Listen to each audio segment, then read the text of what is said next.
Helios means the sun.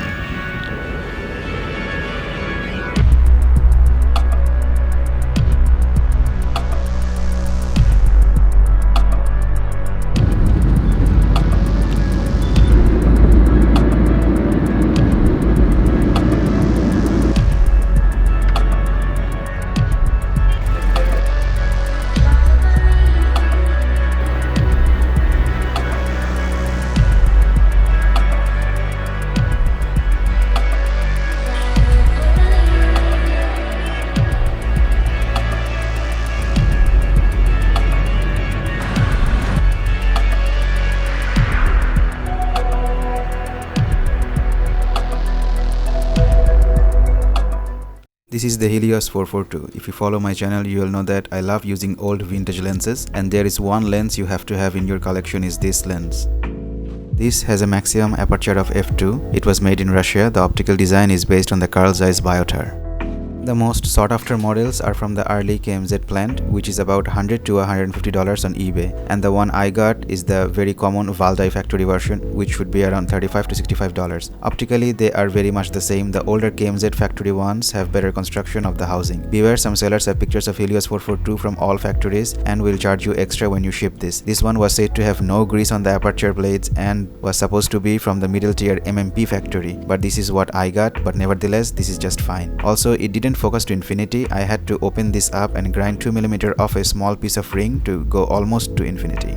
The size is just perfect for small mirrorless cameras and fits in any small bag for traveling. There are a ton of vintage lenses out there. What makes the Helios 442 stand out is its micro contrast details and its imperfections in the bokeh, giving your image both a deep and emotional look to your image and videos. As IMC said on his channel, this lens was used in the 2022 Batman movie. If this lens wasn't produced in millions, this would have been a very expensive collector item.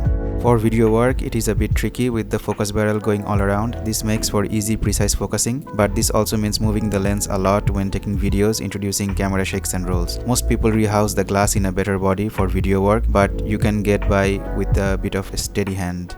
The autofocus background created by this lens has a magical look to it, and how it captures light bouncing and reflecting on objects, which is a reminiscent of older film days like it was shot in the 70s. Each Helios 442 is different with their own characteristics, making the same shot look different every time you take them, and they will be different from someone else's Helios 442, which is another plus where modern lenses making everyone's image look the same. Many photographers own many Helios 442 just for this reason. If you are on a crop camera, I suggest using a Speedbooster, both to make this utilize all of the glass and get their Swirly bokeh that everybody wants from this lens. But I have to give you a reality check on that. Achieving that extreme Swirly bokeh differs from lens to lens as well, and your subject has to be at a right distance and the background has to have a tiny shards of light to make all that happen. It's not hard to achieve, it just takes patience, something you may not have if you are a street shooter.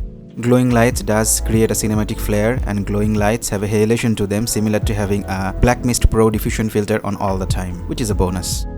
Let's get down to the point why you would buy this lens. It has great micro contrast details. The lens is somewhat usable straight from f2, which I've been using for video and pictures all the time, and it has a good history in both photographic and the film community. And with the Russia and the Ukraine war, which is very disheartening, with the trade sanctions and everything, I don't know how it will affect the availability and pricing of this lens in the future. The Swirly bokeh is nice and everything, but it's not the only reason this lens works so great. The edges are soft to the point. It reminds me of the old 135mm f2.8 soft focus lens from Canon.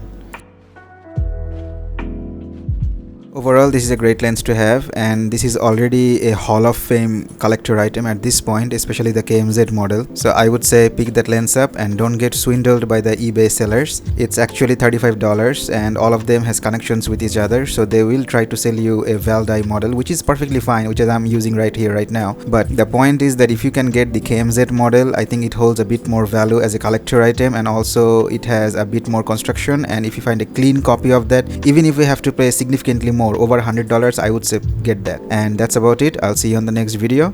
Thank you.